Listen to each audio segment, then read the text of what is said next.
Hey you. Adayla beraber arabayla Yunanistan'a gidiyoruz. Adamız Tesla kadın. Aynen. Ben de dedim ki neden bu yolculuk sırasında sizden gelen yolculuk hikayelerinizi okumayayım? İlginç, absürt, utanç verici ve garip hikayelerinizi yollamanızı istedim. İşte hikayeleriniz. Aa, bu nasıl bir hikaye ya? Sen de beni bir s**medin. Çok kötü. İnşallah bugün eve dönebiliriz. Hiçbir şey çekmiyor. Poşet açılmış ve cam arabada veriyorduk mu? Ney? Arkadaşlar böyle bir erzak hazırlamış adam bize. Bir şekilde malzemeden kaçmadık.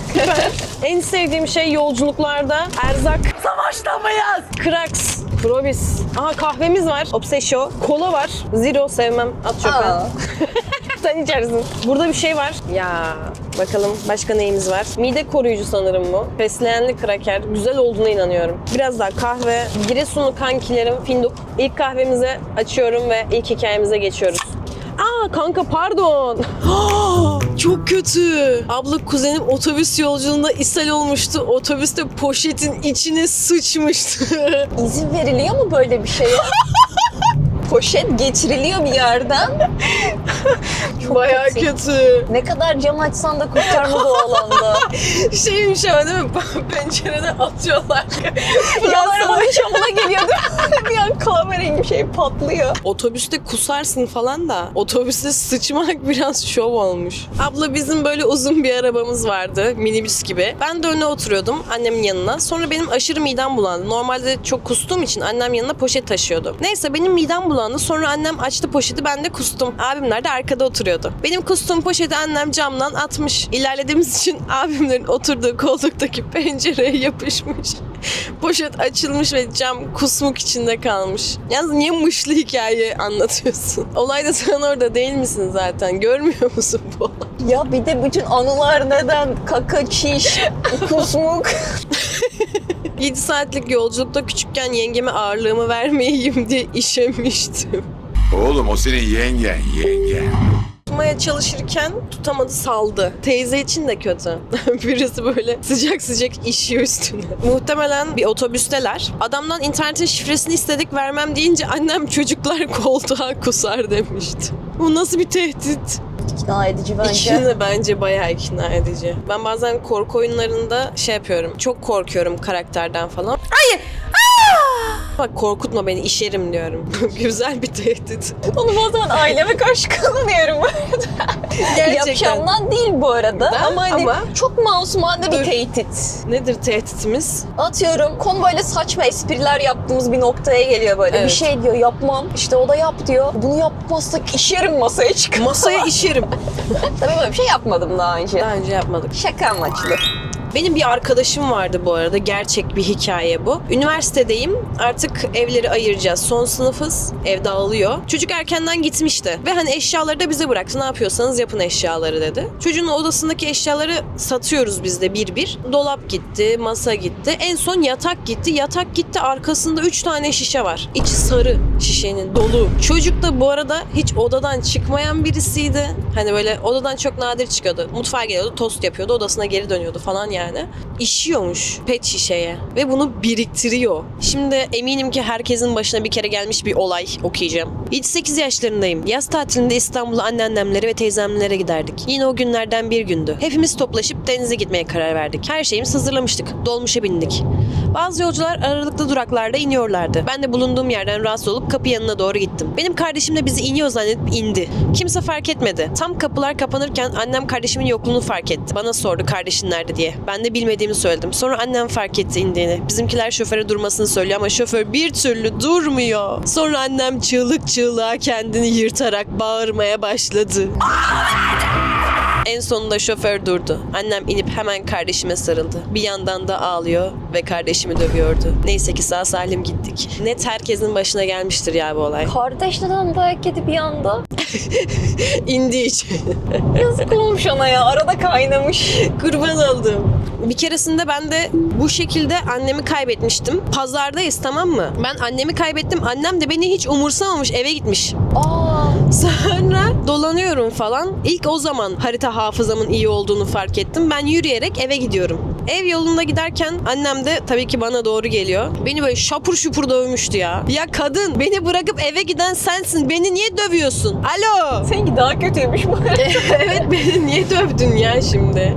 Ay, kusmukçu diye dalga geçilen kızın hikayesi. Biz bir gün sınıfça Violent'e geziye gitmiştik. Beni de araba tutuyor. Biz otobüse bindik ama bizim otobüste hoşlandığım çocuğun sınıfı da varmış. Ben ve iki arkadaşım ikili koltuğa üçlemiştik. Yolculuk bayağı iyi gidiyordu. Sonra hoca çok konuşuyoruz diye koltuğu ayırdı. Kızları ayırmış yani hoca. Ve hoşlandığım çocuğun yanına oturttu. Ben de o kadar çok heyecanlanmıştım ki midem bulanmaya başladı. Ne yapacağımı bilemeyip hoşlandığım çocuğun üzerine kustum. Çok kötü bir başlangıç hikayesi. Bir şeyin olacağı vardıysa da o noktadan sonra Çocuk benim yüzümden gezdi, hiçbir şey binemedi. Okulda herkes bana bu yüzden kusmukçu diye dalga geçmeye başladı. Çok üzüldüm adına. Annemle bir yere gidiyorduk, otobüse bindik. Sonra ben şu hani otobüste yan yana üçlü koltuklar var ya, oraya oturdum. Annem de karşı tarafıma dörtlü olan yere oturdu. Yanında mı, karşısında mı ne, bir kadın oturuyor böyle. Kendi kendine gülüyor, konuşuyor, bağırıyor falan. Kadın da biraz yapılı bir kadın. Altta da su var. Biz de otobüs klimaları su akıtıyor sandık. Meğerse kadın hastaymış.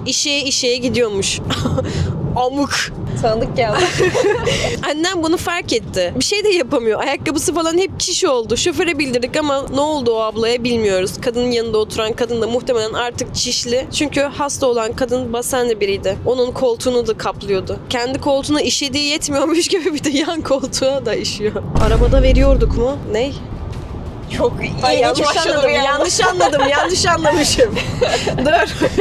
Benzinlikte ara veriyorduk. Özür dilerim. Kusura bakma. Şimdi herkesin çişli, kakalı, kusmuklarınızına laf ettikten sonra dedim benim de bir tane var. Şimdi ben ilkokulda satranç turnuvasına gidiyordum. Oradan da döneceğiz, hani turnuva falan bitmiş. Servis şoförü dedi ki tuvaletiniz varsa yapın, yol uzun, hani duramayız gibi bir şey dedi bize. Ben de bu arada ilkokulda ek bilgi, çok utangaçım hani böyle servis şoförüne, abi çok çişim geldi, duralım bir benzinlikte deme olasılığım yok. Şimdi yola çıktık. Ben de ama inanılmaz su içmişim. Meyve suları var, içecekler var falan, bedavalar. Öyle olunca ne yaptım? İçtim tabii ki. Yoldayız. Yarım saat falan geçmiş, daha bir saat yolumuz var. Ben inanılmaz tıkandım. İnanılmaz çişim var böyle. Serviste de biz 3 kişi falanız. Aynen 3 veya 4 kişiyiz. Lütfen en önde şey 2 deme. kişi oturuyor. Camdan indirmişsin ve götünü dışarıya çıkarıp işiyormuşsun değil mi? Neler var bekle. İnanılmaz şişim geldi. Düşünüyorum ne yapabilirim. Servis şoförüne söyleyemiyorum. Utangaçım. Aklıma iğrenç kötü bir plan geldi. O da ben çok mantıklı olduğuna inanmıştım. Benim bir kalem kutum var. Dedim ki Hayır. bu bence su geç. Hayır. Sen en arkaya git. Kalem kutuyu aç. Pantolonu indir. Yanında çocuk uyuyor ama hani şeyi düşünebiliyor musunuz? Uyansa arkasını dönüyor ve bir kız Birisi pantolonu işiyor indirdi. orada. Aynen kalem kutuya işiyor falan. Neyse en arkaya geçtim. Bu planı uyguluyorum ama çok da öyle gerçekleşmedi benim olaylar. O kalem kutuyu tutturamıyorum onu ben. Sonra servisin de halısı var. Dedim ki ben buraya işersem bu ön koltuğa doğru akmaz, orada tutar onu. Abi Ben servisin halısına işedim. Of. Ben de bir o zaman anımı anlatayım. Otostop anım. Şimdi arkadaşlar, ben üniversitedeyken bayağı otostop yapan bir insandım. Ve bir tane erkek arkadaşım vardı o zamanlar. Onunla beraber biz bir otostop turuna çıktık. 2 haftalık. Sadece otostop yapıyoruz. Sırtımızda çadır var. Ve hiç para harcamamaya çalışıyoruz bu şekilde. Neyse biz 2 hafta boyunca gezdik. Artık dönüş yoluna geldik. Dönüş yolunda otostop çekiyoruz. Yaklaşık 1,5 saat boyunca bizi kimse almamış ve güneşin alnındayız yani. Diyarbakırlı bir abimiz bizi aldı 1,5 saatin sonunda. Bu Diyarbakırlı abimiz konuşkan birisiymiş. Bize hayat hikayesini anlatmaya başladı bir anda. Sonra o sırada erkek arkadaşıma dedi ki şu torpidodan dedi peçete vardı, verir misin? Erkek arkadaşım torpidoyu bir açtı. Silah düştü. Tamam. Ben orada bir altıma ufak verdim. Çok kötü bu arada. Bak, altıma bir ufak verdim. Hiçbir şey yapamazsın hani o. Hiçbir şey yapamazsın. Adam da öyle birine benzemiyor yani. Neyse kapattı torpidoyu. Erkek arkadaşım hiçbir şey görmemiş gibi adam hikayesini anlatmaya başladı. Adamın hikayesi şu. Bunlar bir aşiret. Adam askere gittiğinde bu adamı evlendirmişler. Bayağı adam düğünde falan yok. Hani imza falan da atmamış hiçbir şey. Bayağı adamın düğün yapmışlar. O damatsız düğün. Damatsız düğün. Askerden dönüyor. Diyor ki hani evine git hadi. Adam diyor ki ne evi lan diyor. Eve bir gidiyor, karısı var gerçekten evde. Bekliyor adamı. Neyse bunların yıllar geçiyor. Çocukları falan oluyor. Ama adam kadına aşık değil yani tabii ki. Adam başka bir şehirde bir hastaneye gidiyor ve oradaki hemşire bir kadına aşık oluyor. Ve sürekli o kadını görmeye şehir dışına çıkıyormuş bu şekilde. Bizi de o yolculuklardan birinde almış. Güzel olan şu ki adam gerçekten iyi bir insandı. Bizi yedirdi, içirdi. Babalar gibi yedirdi, içirdi yani. Teşekkür ederim Diyarbakırlı abim. Çok iyi bir adamdın. Allah, çok garip bir şey gördük. Bu uçağa binip yemek yiyebiliyormuşuz galiba. Ve uçağı boyamışlar. Ben bunun Uçak haberlerini restoran. gördüm galiba ama hani... Uçağımıza en restoran farklı hizmeti şekilde. verilmektedir diyor. Hadi ya gelmişken bakalım. Yani literally kimsenin umrunda değiliz. Buraya girdik biz bayağı. Kimsenin umrunda değil. Aşağıda restoran çalışanları var. Biz kapıyı açtık, uçağa tırmanıp bakar gibi oldular. Bize umursamadılar. Biz buraya kaçak girdik şu an. Yani sıfır kimsenin umrunda değiliz şu an ve öyle sürüyoruz. uçak sürüyoruz. Açılıyor mu? Ay, kanka çok korktum. Oğlum uçak sürmek güzel bir şey lan galiba. Birisi de böyle. Abla biz otobüste giderken arkamızda 70-80 yaşlarında yaşlı bir çift vardı. Mola bitiminde kavga ederek otobüse biniyorlardı. Adam beni bir öldürmediğin kaldı dedi. Kadın da adama sen de beni bir sikmedin. Böyle yazıyor. Of. Yaşlı kavgaları beni bitiriyor ya. Bir tane şey videosu var ya. Arkadaşlar Tekirdağ İl Emniyet Müdürlüğü'nden arandım az önce. Bir de hani şeyim böyle sinirlenmişim. Bilinmedik bir numara. Efendim? Buyurun alo falan yapıyorum. Merve Hanım siz misiniz? Buyurun. Cüzdanınızı kaybettiniz. Ay çok teşekkür ederim. Sağ olun. Nerede? Özel güvenlik şube. Merhaba, iyi günler. Beni yaklaşık bir 10 dakika önce il şubeden aradılar. Cüzdanımı kaybettiğim için de. Sınır kapısından geçeceğim. Acaba akşam gitsem bir problem olur mu? Sizin bir bilginiz var mı acaba? Teşekkür ederim. Problem oluşturacağını düşünmüyorum. Benim şöyle bir hikayem var. Efsanedir. Bir gün ben Amasra'da yaşıyordum lisedeyken ve Ankara'da abimi ziyarete gittim. Abim de üniversite okuyor. Otobüsle gittim. Aşli'de indim. Bir sağa gidiyorum, bir sola gidiyorum. Bir sağa gidiyorum, bir sola gidiyorum. Bu arada yaşım daha 16. Abimi bekliyorum Aşli'den gelsin beni alsın diye. Bir sağa bir sola giderken yanıma bir polis yanaştı. Ben polis olduğunu bilmiyorum o kişinin. Böyle gizli polisler oluyor ya. Bir polis yanaştı dedi. Ne yapıyorsun burada dedi. Ben de böyle bir tedirgin oldum. Hani saçma sapan birisi geldi yanıma. Ne yapıyorsun diye soruyor. Siz kimsiniz dedim. Nereye gidiyorsun dedi. Abimi bekliyorum. Abimi gelecek beni alacak dedim. Emin misin abin mi gelecek dedi. Annem baban nerede dedi. Onlar burada değiller. Adam orada ampul yandı ve bir şeyler oldu adam orada. Annenin babanın numarası var mı? Bir arayayım dedi. Dedim ki arasanız da açmazlar. Ben onu dedim ya. Adam da koptu. Dedi aha dedi bu kaçtı evden. Yani. Ama sen de inanılmaz şüpheli konuşmuşsun. Hani polis bey lütfen benden Ama şüphelenin. polis olduğunu bilmiyorum. Öylesine bir adam okey. yani. Hiç anlamadın sen onu. Tamam. Tabii hani üzerinde polis forması falan yok. Çocuk emniyeti varmış Aşli'de arkadaşlar. Haberiniz yoksa söyleyeyim. Çocuk emniyet diye bir yer var. Beni oraya götürdü adam. Diyor ki doğru söyle evden mi kaçtın? Diyorum ki ekmek Kur'an çarpsın ki evden kaçmadım. Benim abim burada. Birazdan da beni almaya gelecek. Diyor ki abin kaç yaşında? Abin ne yapıyor burada? Diyorum ki üniversite okuyor. Sen diyor neden evden kaçtın? Babamı arıyor tamam mı? Babamı arıyorlar. Babam diyor ki ben şu an direkteyim. Çalışıyorum. Dedi kapattı. Babamın umursamadığını görünce düşüncesi tavan etti. Dedi ki aha dedi gerçekten bu kız evden kaçmış. Dedi annenin numarasını ver anneni arayacağım. İşte adam soruyor kızınız Ankara'da haberiniz var mı? Benim hiçbir şeyden haberim yok dedi annem. Siz ailecene Yani- krizi yaratmak için inanılmaz çabalamışsınız. Ya diyorum anne dedim ya sen aldın bileti. Benim hiçbir şeyden haberim yok. Beni aramayın. Muhtemelen bana bir şey gıcık oldu orada bilmiyorum. Hiç yeri değildi anne. Yemin ederim hiç yeri değildi yani. Hiçbir şeyden haberim yok benim. Hiçbir şey bilmiyorum dedi. Kapattı telefonu. Adam zaten orada kafasında bitmişti artık. Ben evden kaçmışım. Tüm eşyalarımı da toplamışım sırt çantama. Ankara'ya gelmişim yani. Adamın gözünde ben buyum. Evden kaçmış bir çocuk. Neyse abim geldi. Durum bu şekilde. Hani bu da benim kardeşim. Ben burada üniversite okuyorum. Beraber gezelim diye. Biz Ankaralıyız zaten. Ankara'da büyüdük. Adama böyle hayat hikayemizi anlatmak zorunda kaldık yani. İşin aslı. Adam da acıdı bize bıraktı. Ama inandırmak çok zordu adama.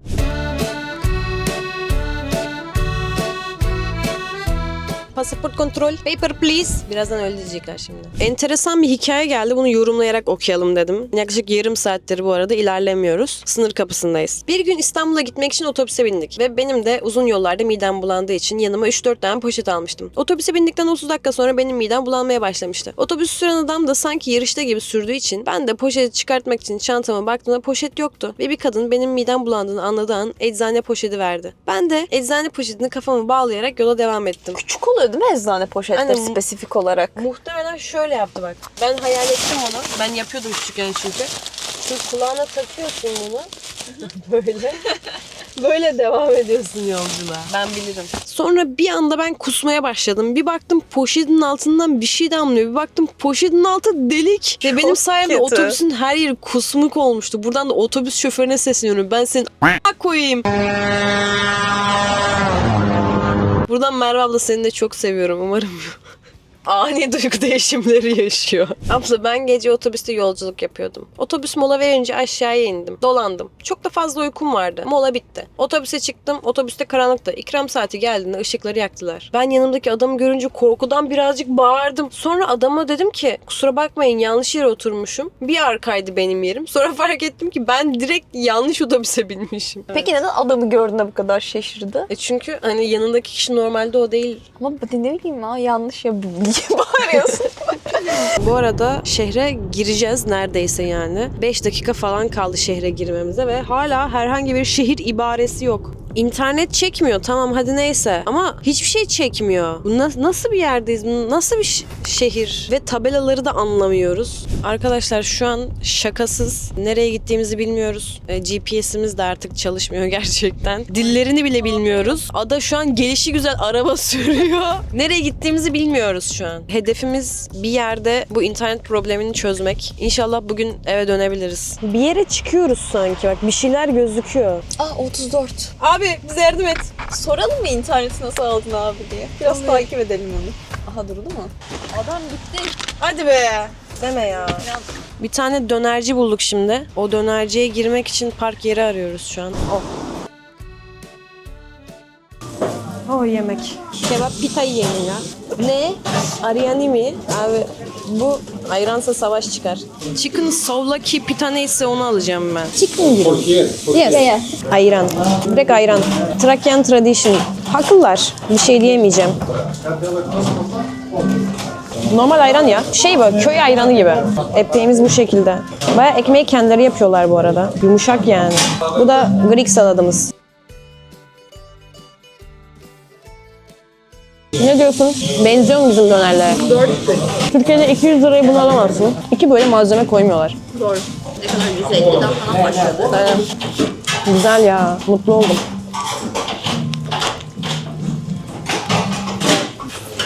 Malzemeleri annem sinirlenmiş de büyük büyük doğramış gibi. Soğukta bayağı yürüdük ve buranın meşhur tatlılarından bir tanesini aldık. İsmini telaffuz edemiyorum. Şuraya yazacağım. Börek. Sütlü börek. Buna 4 euro verdik. Dönere 4 de euro 4 euro verdik. verdik. Hiç fiyat performans değil şu an Bir dakika düşününce. tanesi mi 4 euro? Tanesi 4 euro. Bizim döner 4 euro 20 centti. Dev, içinde aşırı fazla tavuk olan, sos olan, patates olan, doyurucu, dev Acaba- bir şeyle bu aynı fiyat. Deneyelim bakalım Galactico'yu. Böyle hocam.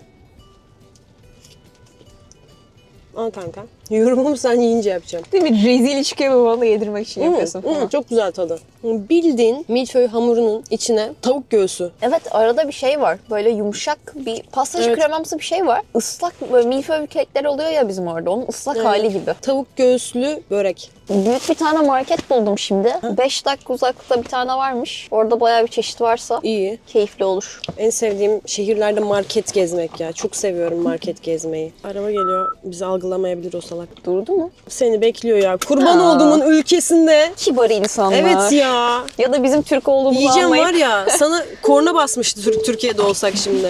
3 tane korna yemiştik. Güzelim marketimizde. Burada bulduğum tüm garip şeyleri alacağım şimdi. Yunanki. Bizim böyle çakma Nesquik'imiz oluyor ya. Onların da böyle çakması var bak. Ya hep biz yapmıyoruz çakmaları. Hep bizi kötülemeyin. Onlar da çakma yapıyor bak. Dönüş yolundayız ve efsane süper hikayelerimle devam ediyoruz. Covid zamanıydı. Çorum'da kaldığım yurtta eşyalarımı toplamaya gitmiştim. Geri Adana'ya dönüyordum. Gece bindiğim otobüste şoförün arkasındaki koltukta oturuyorum. Bütün konuşmaları, her şeyi çok rahat duyabiliyorum. Bir kadın, kız kardeşi ve küçük çocuğu da benim yan koltuğumdaydı. Çocuğu olan kadın şoförün yanına geldi. Oturdu. Muavin koltuğuna oturdu ve konuşmaya başladılar. Birbirleriyle cilveleşiyorlar bildiğin. Sonra şoför muavini çağırdı. Dedi ki git diğer şoförü uyandır. Benim biraz işim var. Arkaya geçeceğim. Kimseyi de oraya gönderme. Otobüste çok kalabalık değildi zaten. Ön taraflar doluydu sadece. Kadınla ikisi arkaya gitti. Ben şok. Bir de utanmaz kadının küçücük çocuğu vardı ya. Onun yanında yapma bari böyle şeyler. Sadece Arkada ne yapmış olabilirsin ki? Yani herkes duyar ki. Yola çıkarken regle olmuştum. Reglim çok düzensiz. Salak mısın? Hissedip de ped alsana. Önümüzde bir kadın vardı. Yanında da 2 çocuğu vardı. Daha 3-4 yaşlarında. Gecede bez bağladı çocuklarına. Ped yerine bez takmıştım. İş görür. İş görür. Konforlu mu? Değil. Hava da almaz o şimdi. Götüm pişik olmuştur ya. Bütün eğitim hayatım boyunca üniversite dışında abimle aramda 10 yaş olduğu için beni o bırakırdı. Nereye? Nereye? Nereye bırakırdı seni? Neyse. Üniversitede şehir değişikliğinden dolayı bu olmadı. Hep taksiye binerdim ama takside problemler yaşadığım için hafta sonu kendime kart çıkardım ve pazartesi günüydü. Çok iyi hatırlıyorum. Otobüse bindim. Kapının hemen yanında bir yer vardı. Bir teyze de aramda demir. Bir kısım var. Oraya tutunuyorum. Teyzeyle pek bir problem yaşamamış. Daha sonra teyze gitmiş ve onun yerine bir dayı gelmiş. Bu adam yaklaşık 70 yaşlarındaydı. Ben tabii o demirleri tutuyorum bir taraftan. Saate bakıyorum. Uzun bir süre hiçbir şey yaşanmadı. Elimi sıkıca tuttu bir anda. Ve ben utangaç biri olduğum için asla konuşmuyorum. Niye kız? Ne yapıyorsun be? Desene. Malum yerlerime bakıyordu. Çok tatsız. Acaba kaç yaşındaydı olay yaşanırken? Yani. Üniversitede ses Bir tane koyarım. Yaşlı maşlı dinlemem. Tükürürüm mesela. Yanındaki adam kavga çıkarttı. O sırada otobüsten indim. Bu amca beni Twitter'da bulmuş ve bana mesajlar atmış. Bir sürü sapıkça. O yüzden söyleyemiyorum. Parayla bir şeyler teklif ediyor. Sonra diyor ki özür amaçlı. Bir yerde kahve içmeye gidelim. adını bilmiyor ve Twitter'dan bulabiliyor onu. Çok Bence adam sapık. Kızın gayet sapığıymış yani adam. muhtemelen. Ve çok 70 kötü. yaşlarında yani.